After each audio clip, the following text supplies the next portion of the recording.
విడుదల part 2 now streaming on Amazon Prime video. Part 1లో పెరుమాళ్ళు అదేనండి మన విజయ్ సేతుపతిని ఎట్లా పట్టుకుంటున్నారు, ఆ స్ట్రింగ్ ఆపరేషన్ అనేది ఎలా జరిగింది, ఆ ఆపరేషన్ చేసే టీం ఏంటి, వాళ్ళ బ్యాక్గ్రౌండ్ ఏంటి, అసలు వాళ్ళు ఆయన్ని ఎందుకు టార్గెట్ చేశారనేది ఫస్ట్ పార్ట్లో చూస్తాం. పార్ట్ 1తో కంపేర్ చేసుకుంటే పార్ట్ 2 బాగుంది, కానీ లాస్ట్ 40-45 మినిట్స్ ఇది ఒక సినిమా అని చెప్పలేం.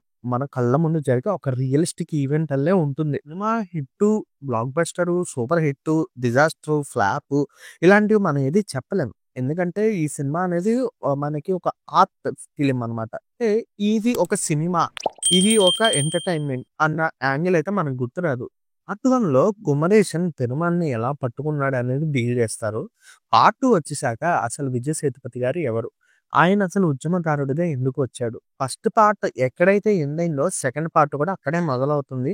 అక్కడి నుంచి విజయ్ సేతుపతి గారిని ఎందుకు పట్టుకున్నారు, అసలు ఆయన ఎవరు అనేది సాగుతూ ఉంటుంది. కాన్సెప్ట్ ఓరియంటెడ్ ఫిలిం కావాలి అనుకుంటే గనక ఈ మూవీని అయితే మిస్ అవ్వద్దు గైస్. సెకండ్ పార్ట్కి వచ్చేసరికి ఫస్ట్ హాఫ్ అంతా మంజు వారియర్ గారి లవ్ స్టోరీ ఉంటుంది.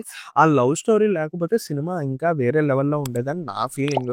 ఒక చేంజ్ తీసుకురావాలి అంటే అది ఒక సినిమా వల్లే అవుతుంది అనే దానికి ఇది ఒక బెస్ట్ ఎగ్జాంపుల్.